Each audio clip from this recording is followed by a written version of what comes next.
எங்கும் சிவாய எதிலும் சிவாய யாதும் சிவாய யாவும் சிவாய உடலும் சிவாய உயிரும் சிவாய வேதம் சிவாய கீதம் சிவாய காற்றும் சிவாய ஊற்றும் சிவாய நீரும் சிவாய நெருப்பும் சிவாய மண்ணும் சிவாய விண்ணும் சிவாய ஒலியும் சிவாய ஒளியும் சிவாய பிரணவம் சிவாய பிரம்மம் சிவாய நாடும் சிவாய கோலும் சிவாய சர்வம் சிவாய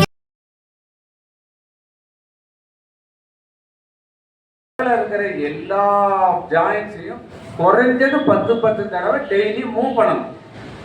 அது மூவ் பண்ணலன்னா அது எல்லாமே டைட் ஆகும். ஆக்சுவலா முழங்கால அதிகமா யூஸ் பண்ணா தேய்ச்சிடும்னு நினைக்கிறீங்க. ஆனா முழங்கால யூஸ் பண்ணாம இருந்தாதான் செய்யும். சரி, இப்போ முழங்கால் தேய்மானம் முழங்கால் வலிக்கு மாத்திரம் ஒரு எக்ஸசைஸ் சொல்லி கொடுக்குறேன். 1. 2வது தூங்கி எந்திரிச்சா குதிகால் வலி. காலை தொங்க போட்டு நீங்கள் வந்து ஒரு 6 மணி நேரம் 8 மணி நேரம் காரில் போயிட்டு வந்தீங்கன்னா கால் வீக்கம் இதெல்லாம் வருது. இதுக்கு ஒரு 2 எக்ஸசைஸ் சொல்லி கொடுக்குறோம். இது ரொம்ப சிம்பிள், ஆனால் செய்யலாம். செஞ்சீங்கன்னா உங்களுக்கு ரொம்ப நல்லது. சரிங்களா? முழங்காலுக்கு இந்த மாதிரி ஒரு உயரமான கட்டு ஸ்டூலு பெஞ்சு எதில் வேணால் உட்காந்துக்கிட்டு மெதுவாக காலை தூக்கி மேலே பிடிச்சிக்கங்க. 1லேருந்து 100 வரைக்கும் எண்ணணும். 1 2 3 4 எண்ணிட்டு கீழே விட்டீங்கன்னா ஒரு எக்ஸசைஸ். இது நீங்கள் உங்கள் கடையில் உட்காந்துக்கிட்டு கேஷை உட்காந்துக்கிட்டு எங்கேருந்து வேணாலும் செய்யலாம். தூக்கி பிடிச்சிக்கிட்டு 100 வரைக்கும் எண்ணணும். எண்ணிட்டு கீழே விட்டீங்கன்னா ஒரு எக்ஸசைஸ்.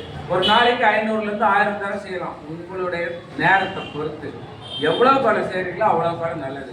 இது ஒரே ஒரு எக்ஸசைஸ் முழங்காலுக்கு மேக்சிமம் பவர் கொடுக்கும். இது வந்து உங்களுக்கு தேர்ந்திருக்கிற எலும்பை சரி பண்ணாது. இது என்ன செய்யும்னா இந்த எலும்புக்கு மேலே மசில்ஸு டெண்டான்ஸ் இருக்கு. இது ஸ்ட்ராங் ஆச்சுன்னா நீங்கள் நிற்கும் போது உங்கள் உடம்போட பாரம் எலும்புல பாதி போகும், சதையில பாதி போகும். அப்போ உங்களுக்கு முழங்கால் வலி கொஞ்சம் கொஞ்சமாக குறையும். இது ஊசி மாதிரியோ மாத்திரை மாதிரியோ கண்மூடி திறக்கிறதுக்குள்ள சரியாகாது.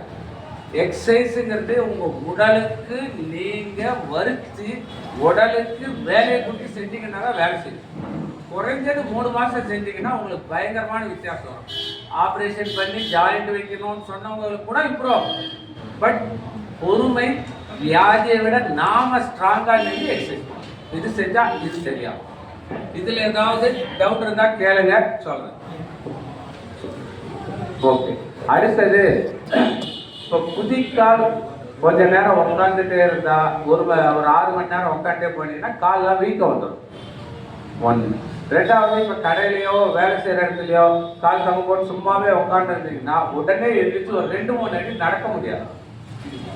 இது எல்லாத்துக்கும் காரணம், மெயின் காரணம் என்னன்னா நம்ம உடம்புல இருக்கிற ரத்தம் பூரா சர்க்குலேட் ஆகும், கீழே வந்து மேலே போகுது. நீங்கள் கம்முன்னு இருந்தீங்கன்னா கீழே வர்றது கீழே நிற்குது. நேர்னு சொல்லுவோம், லிம்பாட்டிக் ஃப்ளூயிட்னு சொல்லுவோம். லிம்பாட்டிக் ஃப்ளூயிட் கீழே நின்றுச்சுன்னா அது மேலே போகாததுனால உங்களுக்கு ப்ராப்ளம். அதே மாதிரி இந்த கெண்டக்கால் வந்து 2வது ஹார்ட்டுன்னு சொல்லுவோம். ஸோ இந்த கெண்டக்காலுக்கு வந்து நீங்கள் பாருங்க, இந்த ஒரு 3 எக்ஸசைஸ்.